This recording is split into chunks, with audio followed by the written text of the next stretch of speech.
A luta contra o mal. De todas as ocorrências da tarefa apostólica, os encontros do mestre com os endemoniados constituíam os fatos que mais impressionavam os discípulos. A palavra diabo era então compreendida na sua justa acepção. Segundo o sentido exato da expressão, era ele o adversário do bem, simbolizando o termo. Dessa forma, todos os maus sentimentos que dificultavam o acesso das almas à aceitação da boa nova, e todos os homens de vida perversa, que contrariavam os propósitos da existência pura, que deveriam caracterizar as atividades dos adeptos do Evangelho. Dentre os companheiros do Messias, Tadeu era o que mais se deixava impressionar por aquelas cenas dolorosas. Aguçavam-lhe de sobremaneira a curiosidade de homem, os gritos desesperados dos espíritos malfazejos, que se afastavam de suas vítimas sob a amorosa determinação do Mestre Divino. Quando os pobres obsediados deixavam escapar um suspiro de alívio, Tadeu volvia os olhos para Jesus, maravilhado de seus efeitos. Certo dia em que o Senhor se retirara com Tiago e João para os lados de Cesareia de Filipe, uma pobre demente lhe foi trazida a fim de que ele e Tadeu anulassem a atuação dos espíritos perturbadores que a subjugavam. Entretanto, apesar de todos os esforços de sua boa vontade, Tadeu não conseguiu modificar a situação. Somente no dia imediato, ao entardecer, na presença confortadora do Messias, foi possível à infeliz dementada recuperar o senso de si mesma. Observando o fato, Tadeu caiu em sério e profundo cismar. Por que razão o mestre não lhes transmitia automaticamente o poder de expulsar os demônios malfazejos para que pudessem dominar os adversários da causa divina? Se era tão fácil a Jesus a cura integral dos endemoniados, por que motivo não provocava ele de vez a aproximação geral de todos os inimigos da luz, a fim de que, pela sua autoridade, fossem definitivamente convertidos ao reino de Deus? Com o cérebro torturado por graves cogitações e sonhando possibilidades maravilhosas para que cessassem todos os combates entre os ensinamentos do Evangelho e os seus inimigos, o discípulo inquieto procurou avistar-se particularmente com o Senhor, de modo a expor-lhe com humildade suas ideias íntimas. Numa noite tranquila, depois de lhe escutar as ponderações, perguntou-lhe Jesus em tom austero: Tadeu, qual o principal objetivo das atividades de tua vida? Como se recebesse uma centelha de inspiração superior, respondeu o discípulo com sinceridade: Mestre, estou procurando realizar o reino de Deus no coração. Se procura semelhante realidade, por que a reclamas no adversário em primeiro lugar? Seria justo esqueceres as tuas próprias necessidades nesse sentido? Se buscamos atingir o infinito da sabedoria e do amor em nosso Pai, indispensável se faz reconheçamos que todos somos irmãos no mesmo caminho.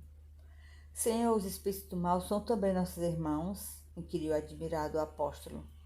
Toda a criação é de Deus. Os que vestem a túnica do mal envergarão um dia a da redenção pelo bem. Acaso poderias tu duvidar disso? O discípulo do Evangelho não combate propriamente seu irmão, como Deus nunca entra em luta com seus filhos. Aquele apenas combate toda manifestação de ignorância, como o pai que trabalha incessantemente pela vitória do seu amor junto da humanidade inteira. Mas não seria justo, ajuntou o discípulo com certa convicção, convocarmos todos os gênios malfazejos para que se convertesse à verdade dos céus? O mestre, sem se surpreender com essa observação, disse: Por que motivo não procede Deus assim? Porventura teríamos nós uma substância de amor mais sublime e mais forte que a do seu coração paternal? Tadeu, jamais ouvidemos o bom combate. Se alguém te convoca ao labor ingrato da má semente, não desdenhes a boa luta pela vitória do bem, encarando qualquer posição difícil como ensejo sagrado para revelares a tua fidelidade a Deus. Abraça sempre o teu irmão. Se o adversário do reino te provoca ao esclarecimento de toda a verdade, não desprezes a hora de trabalhar pelo triunfo da luz, mas segue o teu caminho no mundo atento aos teus próprios deveres, pois não nos consta que Deus abandonasse as suas atividades divinas para impor a renovação moral dos filhos ingratos que se rebelaram na sua casa. Se o mundo parece povoar-se de sombras, é preciso reconhecer que as leis de Deus são sempre as mesmas, em todas as latitudes da vida. É indispensável meditar na lição de nosso Pai, não estacionar a meio do caminho que percorremos. Os inimigos do reino se empenham em batalhas sangrentas. Não ouvides o teu próprio trabalho, padece no inferno das ambições desmedidas. Caminha para Deus, lança a perseguição contra a verdade. Tens contigo a verdade divina que o mundo não te poderá roubar nunca. Os grandes patrimônios da vida não pertencem às forças da terra, mas às do céu.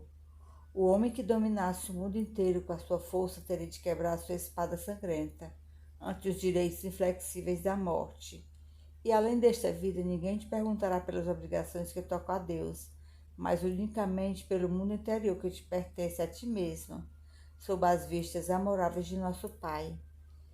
Que diríamos de um rei justiçável que perguntasse a um só de seus súditos pela justiça e pela sabedoria do reino inteiro? Entretanto, é natural que o súdito seja inquirido acerca dos trabalhos que lhe foram confiados, no plano geral. Sendo também justo se lhe pergunte pelo que foi feito de seus pais, de seu companheiro, de seus filhos e irmãos. Andas assim tão esquecido desses problemas fáceis e singelos? Aceita a luta sempre que fores julgado digno dela. E não te esqueças, em todas as circunstâncias, de que construir é sempre melhor. Tadeu contemplou o mestre, tomado de profunda admiração. Seus esclarecimentos lhe caíam no espírito, como gotas imensas de uma nova luz. Senhor, disse ele, vossos raciocínios me iluminam o coração. Mas terei errado externando meus sentimentos de piedade pelos espíritos malfazejos? Não devemos então convocá-los ao bom caminho? Toda intenção é excelente, redarguiu Jesus, e será levada em justa conta no céu. Mas precisamos compreender que não se deve tentar a Deus. Tenho aceitado a luta como o Pai me envia e tenho esclarecido que a cada dia basta o seu trabalho. Nunca reuni o colégio dos meus companheiros para provocar as manifestações dos que se comprazem na treva.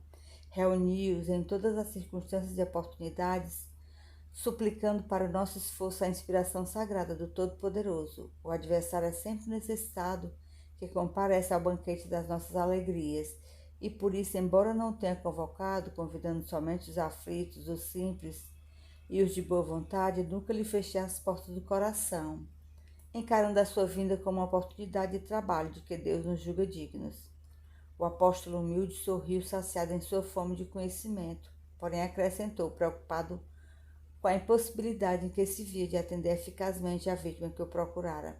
Senhor, vossas palavras são sempre sábias. Entretanto, de que necessitarei para afastar as entidades da sombra, quando o seu império se estabeleça nas almas?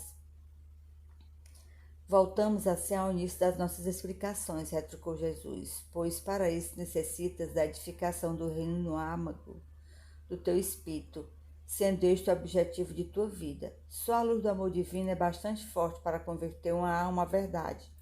Já viste algum contendor da terra convencer-se sinceramente tão só pela força das palavras do mundo?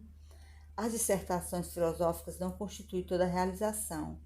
Elas podem ser um recurso fácil da indiferença ou uma túnica brilhante, acobertando penosas necessidades. O reino de Deus, porém, é a edificação divina da luz, e a luz ilumina dispensando os longos discursos. Capacita-te de que ninguém pode dar a outro aquilo que ainda não possua no coração. Vai, trabalha sem cessar pela tua grande vitória. Zela por ti e ama teu próximo, sem olvidares que Deus cuida de todos. Tadeu guardou os esclarecimentos de Jesus para retirar de sua substância o mais elevado proveito no futuro. No dia seguinte, desejando destacar perante a comunidade dos seus seguidores a necessidade de cada qual, se ao tirar esforço silencioso pela sua própria edificação evangélica, o mestre esclareceu com seus apóstolos singelos, como se encontra dentro da narrativa de Lucas, quando o espírito imundo sai do homem e anda por lugares áridos, procurando repouso. E não o achando diz, voltarei para a casa de onde saí, e ao chegar acha a varrida e adornada. Depois vai e leva consigo mais 7 espíritos, piores do que ele, que ali entram e habitam, e o último estado daquele homem fica sendo pior do que o primeiro.